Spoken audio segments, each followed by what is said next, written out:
जय स्वामीनारायण। श्रद्धा का दूसरा नाम श्री सारंगपुर धाम। ये न्याय सारंगपुर में बिराजता श्री कष्टभंजन देव नाम सांभळतानी साथे ज जीवात्माना जीवन पथ पर रहेला जे कष्टो एने के जाणे दादा दूर करवा माटे बिराजमान होय एवो कष्टभंजन देव दादानुं स्वरूप निरखता अंतर टाढू थाय, आँखो पावण थाय अने हૈયે હા વળે કે ચોક્કસ આ કષ્ટભંજન દેવ એ મને દુઃખમાંથી મુક્ત કરશે। આ લોકની અંદર ઝંઝાવટભર્યું જીવન એટલે સંસારી જીવન અને એમ કહી શકાય કે 12 સાંધો ત્યાં 13 તૂટે એવી પરિસ્થિતિ એટલે સંસારી જીવન। આદિ વ્યાધિ અને ઉપાધિમાં સતત ઘુમરીઓ ખાતો જીવાત્મા એટલે સંસારી જીવન। સંસારમાં હોય એટલે દુઃખ તો આવવાના જ અને ઘણીવાર એવા દુઃખ આવે કે જીવાત્માને જ્યારે કોઈ સહારો ન મળે, કોઈ સાથ દેનાર ન મળે, કોઈ વાત સાંભળનાર ન મળે ત્યારે એકવાર એ કષ્ટભંજન દેવની પાસે આવી અને દાદાની સામે 2 હાથ જોડે ને તરત જ એનું હૈયું હળવું થઈ જશે। એને કોઈને કહેવાની જરૂર પણ નહીં પડે। દાદાના દર્શન કરવા માત્રથી એના હૈયે ટાઢક વળશે, હળવાશ અનુભવાશે અને મારા અનુભવની સાથે હું કહું કેટલાય હરિભક્તો મારી પાસે એવા આવેલા છે કે કોઈની પરિસ્થિતિ સરખી નથી હોતી અને જીવનની અંદર એવા વળાંક આવ્યા હોય કે માનતાઓ બાધાઓ કરી હોય, સંકલ્પ કરવા હોય કે દાદા મારું આ કામ થઈ જાય તો હું આટલા રૂપિયાની તો સંકલ્પ કરું છું કે તમને ભેટ ધરીશ, પણ પરિસ્થિતિ તાવડી ટેકો લઈ જાય એટલી હદ સુધી આવી ગઈ હોય અને કેવળ ખાલી દાદાના દર્શન કરવા માટે આ દુઃખમાંથી મુક્ત થઈશ તો આવીશ અને એ નિમિત્તે હનુમાન ચાલીસાનો પાઠ કરે, એક પણ રૂપિયાનો ખર્ચ કર્યા વગર, તો પણ એ દુઃખમાંથી મુક્ત થયાના દાખલાઓ કેટલાય સંપ્રદાયની અંદર છે। અને કષ્ટભંજન દેવ એ કેવળ ભગવાન સ્વામિનારાયણના સંપ્રદાયના અનુયાયીઓ માટે નથી, પણ આજે વિશ્વમાંથી કેટલાય લોકો એવા આવતા હશે કે જેમને સ્વામિનારાયણ ભગવાન શું છે ખબર નથી, પણ કષ્ટભંજન દેવના પરચાઓની એને ખબર છે। અને એટલે શ્રદ્ધાનું બીજું નામ સાળંગપુર ધામ કહેવામાં આવ્યું। અને શ્રદ્ધા કરતાં પણ વિશ્વાસ એનું પગથિયું ઊંચું છે। શ્રદ્ધામાંથી વિશ્વાસનો જન્મ થાય છે અને એકવાર વિશ્વાસ જે વ્યક્તિના જીવનની અંદર ઠસી ગયો, આવી ગયો, એને પછી દુનિયાની કોઈ તાકાત નથી કે એના વિશ્વાસને તોડી શકે। શ્રદ્ધાની અંદર ડગમગાટ હોય છે પણ વિશ્વાસમાં ક્યારેય ડગમગાટ હોતો નથી, પરંતુ જ્યારે વ્યક્તિના જીવનની અંદર શ્રદ્ધાનો ઉદય થાય ત્યાર પછી વિશ્વાસનો જન્મ થતો હોય છે। દાખલા તરીકે તમે ચારે બાજુ દુઃખમાંથી ઘેરાયેલા છો અને કોઈ વ્યક્તિ તમારી પાસે આવીને એમ કહે કે તમારા જેવી જ પરિસ્થિતિ મારી હતી, પરંતુ કષ્ટભંજન દેવ દાદા એને મેં આ રીતે સંકલ્પ કર્યો તો એ દાદાએ મારા તમામ કામ એ પૂરા કર્યા અને આજે મારે ખૂબ સુખ છે। જે વ્યક્તિ તમને વાત કરી રહી હોય, તમારી અંગતની હોય, એ વ્યક્તિના તમે જાણીતા હો અથવા તો એના વાત ઉપરથી તમને એમ લાગે કે ના આ જે કહી રહ્યા છે સત્ય છે, એ તમારી શ્રદ્ધા છે અને ત્યારે તમે સંકલ્પ કરો કે દાદા મારું પણ આ કામ કરશો ને તો હું પણ આ રીતે સંકલ્પ કરું છું, એ સંકલ્પ હું પૂરો કરીશ। પછી કોઈ પણ થાળ ભેટનો હોય કે ચાલીને આવવાનો હોય કે દર્શન કરવાનો હોય કે હનુમાન ચાલીસાના પાઠ કરવાનો હોય, કોઈ પણ સંકલ્પ તમે તમારા લક્ષ્ય સુધી પહોંચવા માટે કરો અને ફળીભૂત થાય તો એ તમારી શ્રદ્ધામાંથી વિશ્વાસનો જન્મ થઈ ગયો। પછી તમારા હૈયે હા વળી જશે કે નહીં, આમ કરવાથી આ કામ પૂર્ણ થાય જ છે। કેસ કાવાદાવાની અંદર હાલતી ચાલતી કોર્ટ એટલે સાળંગપુર ધામ શ્રી કષ્ટભંજન દેવનો ઉમરો। જ્યારે આ લોકની અંદર કેસ કાવા દાવામાંથી તમે પાછા પડો અને તમે સત્યવાદી હો તો પાછા, કાળા કામ કર્યા પછી છૂટવા માટે તમે કષ્ટભંજન દેવની પાસે આવો તોની વાત નથી, પરંતુ તમે નિર્દોષ છો અને કોઈ વ્યક્તિએ તમને ફસાવ્યા, અને જો તમને કષ્ટભંજન દેવમાં વિશ્વાસ હશે તો સામેવાળી વ્યક્તિ ગમે એટલા મેરુ પર્વત જેવા તોફાન લાવશે, પણ રામ રાખે અને કોણ ચાખે, દુનિયાની કોઈ તાકાત નથી કે તમને એમાંથી ફસાવી શકે.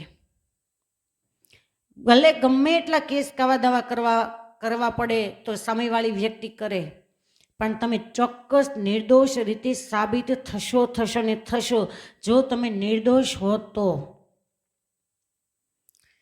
બીજા નંબરની અંદર કોઈ પણ હોસ્પિટલ એની અંદર તમે એડમિટ થાવ, શરીરની અંદર કોઈ પણ રોગ હોય અને ડૉક્ટર એનું નિદાન કરીને થાકી જાય, રિપોર્ટ્સની અંદર કાંઈ જ ન આવે,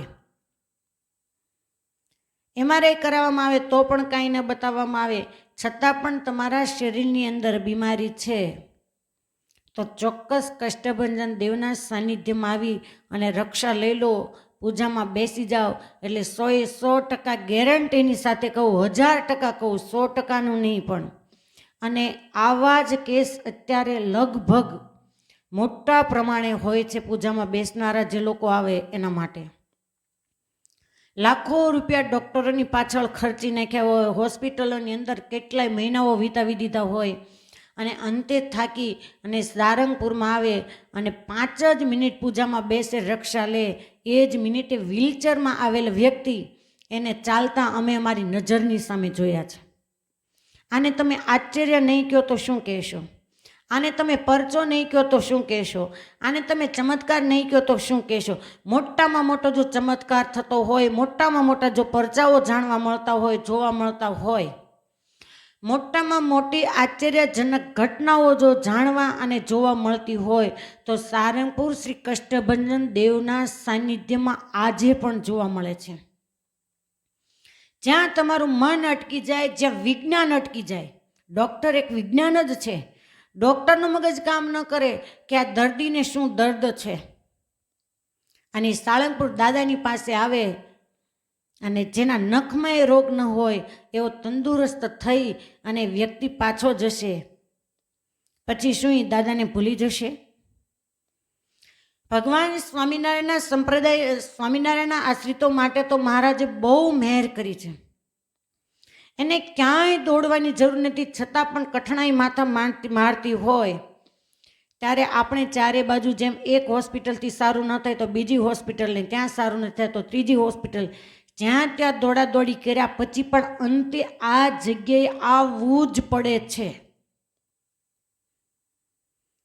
અને વ્યક્તિના સ્વભાવ કેવા હોય કે કંઈક તકલીફ થઈ હોય, શારીરિક તકલીફ હોય કે કોઈ અતૃપ્ત જીવાત્માઓ એના શરીરને પીડા આપતા હોય, એ તકલીફ હોય, પૂજામાં બેસે, પૂજારીજી એમ કે 2 મહિના પૂજાપાઠ કરજો, 3 મહિના પૂજાપાઠ કરજો, એ મુદત આપી હોય અને ઘરે ગયા પછી કંઈક તકલીફ થાય તો તરત એમ કહેશે કે પૂજારી પાસે પાઠમાં બેઠા, પૂજામાં બેઠા પણ સારું નથી. તો હોસ્પિટલમાં તમે જાઓ, ડાયાબિટીસ હોય તો ડૉક્ટરની પાસે જઈને એમ કહો કે 5 ડાયાબિટીસ, ડૉક્ટર એમ કે તમને છે, આ 1 મહિના સુધી કોર્સ તમારે પૂરો કરવો પડશે. તો એક સાથે તમે બધી ટેબ્લેટ ખાઈ જાઓ છો કે રોજ એક કોણ ગળે? એક સાથે બધા જમી જઈએ એટલે ડાયાબિટીસ જતી રહે કે આપણે જતા રહીએ? એવી જ રીતે દુઃખમાંથી પણ મુક્ત થવા માટેની કંઈક મુદત હોય છે. તો ડૉક્ટરની મુદત પ્રમાણે આપણે બધું સાનુકૂળતાથી સરસ રીતે પાલન કરીએ છીએ, પણ જ્યારે દેવ તરફથી મુદત આપવામાં આવે તો અધીરાઈથી કામ લેતા હોય કે હજી કેમ સારું ન થયું. જેવો તમારો રોગ એ પ્રમાણે તમને પૂજાપાઠની અંદર માળા અને જે કાંઈ સ્તોત્ર પાઠ એ વાંચવાનું આપતા હોય એ પ્રમાણે જો રેગ્યુલર કરવામાં આવે, અને એ પણ શ્રદ્ધા અને વિશ્વાસની સાથે. શ્રદ્ધા અને વિશ્વાસ મુખ્ય સોપાન છે, એની સાથે કરવાનું આવે તો દુનિયાનું કોઈ એવું દુઃખ નથી કે તમે સાળંગપુર આવો અને એમાંથી મુક્ત ન થાવ. 1000% તમે એમાંથી મુક્ત થાવ, અને દુનિયાની અંદર કોઈ એવું દુઃખ જ નથી કે દાદાના શરણે માથું મૂક્યા પછી તમારી પાસે ઊભું રહે. આજે હજારો લોકો રડતા રડતા આવી અને દાદાના ચરણોની અંદર એના ઉંમરે માથું ટેકવી અને બે હાથ જોડી પ્રાર્થના કરે છે ને, એ વખતે દર્શન કરી અને બહાર નીકળે ત્યાં હસતા હસતા હોય અને એને પૂછવામાં આવે કે હમણાં તમે રડતા હતા ને હવે કેમ હસો છો? ત્યારે એના મોઢામાં એક જ શબ્દ હોય કે આ દાદાનું સ્વરૂપ એના દર્શન કરતાની સાથે જ મને એમ થાય છે કે મારું દુઃખ છે એ જતું રહ્યું. કેટલું નયનરમ્ય સૌંદર્ય એ દાદાનું સ્વરૂપ છે. અને એ સ્વરૂપમાં તમે જોજો, જેવા તમારા મનની ભાવના હશે અને જે મનની ભાવનાઓ મનની અંદર રમી રહી છે અને તમે દાદાના દર્શન કરવા જાઓ, જો તમારા મનની અંદર કોઈના પ્રત્યે ક્રોધ હશે તો દાદાનું સ્વરૂપ તમને રૌદ્ર દેખાશે. તમે લાગણીથી પ્રેમથી દાદાના દર્શન કરશો તો દાદા એ તમારી સામે હસતા હોય એવું દર્શન થશે. જેવી તમારા મનની ભાવના એવું દાદાનું સ્વરૂપ એ આજે પણ દર્શન આપે છે. તો આવા કષ્ટભંજન દેવ એનો જ્યારે 177મો પાટોત્સવ આવી રહ્યો છે ત્યારે કષ્ટભંજન દેવ પધરાવ્યા એને 177 વર્ષ પૂર્ણ થતા હોવાથી એનો હેપી બર્થડે એ દિવસ છે. આપણે જેમ આપણા આંગણે તમારા સંતાનોના હેપી બર્થડે આવતા હોય તો તમે હોટલોની અંદર હોટલમાં ન જતા તો કોઈ પણ રીતે તમે ઉજવતા હો છો. અને ઉજવો નહીં તો કાંઈ નહીં, તમારા બાળકો માટે તમે એને રાજી રાખવા માટે કોઈ પણ રમકડું કે કાંઈ પણ ચીજ વસ્તુ એને જે ગમતી હોય એ લાવી આપો છો. શું કામ? એને ખુશ કરવા માટે.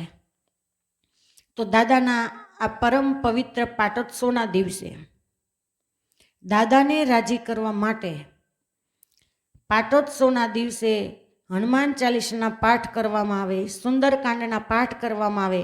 ઓમ નમો હનુમંતે ભય ભંજનાય સુખમ કરું ફટ સ્વાહા એ મંત્ર એના જપ કરવામાં આવે. હનુમાન મહાવીર નામની માળા કરવામાં આવે. જે તમને યોગ્ય લાગે એ જો આપણે દાદાને રાજી કરવા માટે કરીએ અને પરમાત્માએ સંપત્તિ આપી હોય તો એ દિવસે કંઈ ને કંઈ સેવા સાળંગપુર ધામની અંદર જો કરવામાં આવે તો દાદા એના કષ્ટોમાંથી, એના જીવનમાં આવતા કષ્ટો એમાંથી મુક્ત કરી અને સદાયને માટે કરુણામય દ્રષ્ટિ એના ઉપર રાખે. એના માટે જ પાટોત્સવનો ખૂબ મહિમા શાસ્ત્રની અંદર વર્ણન કરવામાં આવ્યો છે ને પાટોત્સવનો દિવસ એવો છે કે એ દિવસે જે માગીએ તે મળે. પહેલાં રાજાશાહીમાં રાજાને રાજ્યાભિષેક કરવાનો હોય રાજકુમારને અને રાજા તરીકે ઘોષિત કરવાનો હોય ત્યારે એમ કહેવાય કે જેલને દૂધે ધોવે. કહેતા કારાવાસની અંદર રહેલા જે જીવાત્માઓ હોય, જે દંડિત જીવાત્માઓ એ બધાને મુક્ત કરવામાં આવે. કેમ? તો કે આ દિવસ એવો છે કે રાજાની પાસે જે માગીએ તે મળે. એનો આજે રાજ્યાભિષેક થયો એટલે રાજા તરીકે ઘોષિત કરવામાં આવ્યા. તો રાજાની પાસે જે માગવાથી મળતું હોય અને રાજા જો કારાવાસને દૂધથી ધોતા હોય તો સર્વ કષ્ટમાંથી મુક્ત કરનાર આ કષ્ટભંજન દેવ છે.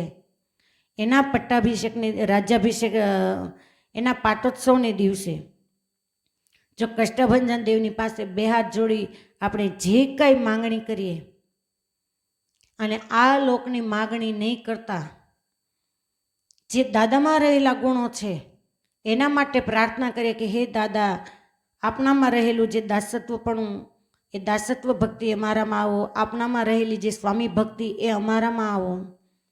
તો ચોક્કસ દાદા એ આપે છે ને એની સાથે આ લોકનું આપવાના જ છે. એટલે આ લોકનું માગવાની કંઈ જરૂર જ નથી. દાદામાં રહેલા જે ગુણ છે એના માટે આપણે માગણી કરીશું તો ચોક્કસ એમાંથી મોટામાં મોટો ગુણ આજે સંપ્રદાયની અંદર સ્વામિનારાયણ સંપ્રદાયનો મુખ્ય જો પાયો હોય તો એ છે નિર્માનીપણાનો. અને નિર્માનીપણાનો ગુણ હે દાદા કાયમના માટે અમારા જીવનની અંદર સંકળાયેલો રહે એટલી પ્રાર્થના કરીએ તો ચોક્કસ આપણને એ પ્રાર્થનાથી દાદા સાંભળશે અને ગુણ આપશે. તો પાટોત્સવ નિમિત્તે શ્રી કષ્ટભંજન દેવ એના ચરણોની અંદર કોટી કોટી વંદન સાથે પ્રાર્થના કરીએ. સદગુરુવર્ય ગોપાળાનંદ સ્વામીના ચરણોમાં પ્રાર્થના કરીએ કે હે સ્વામી, ભગવાન સ્વામિનારાયણમાં જેવી આપને પરાભક્તિ હતી, આજ્ઞા પાલન કરવાનું જેવું બળ હતું એવું અમારામાં આવે. જીવનની અંદર મહા મોટું જો કષ્ટ હોય તો અંતઃશત્રુઓ, અંતરના દોષો છે, એના થકી અમારી રક્ષા કરજો. એવી આજના પવિત્ર પાટોત્સવ 177મો એ નિમિત્તે કષ્ટભંજન દેવ, ગુરુવર્ય ગોપાળાનંદ સ્વામી અને ઈષ્ટદેવ ભગવાન સ્વામિનારાયણના ચરણોની અંદર પ્રાર્થનાની સાથે અસ્તુ. બધાને ભાવથી જય સ્વામિનારાયણ, જય કષ્ટભંજન દેવ.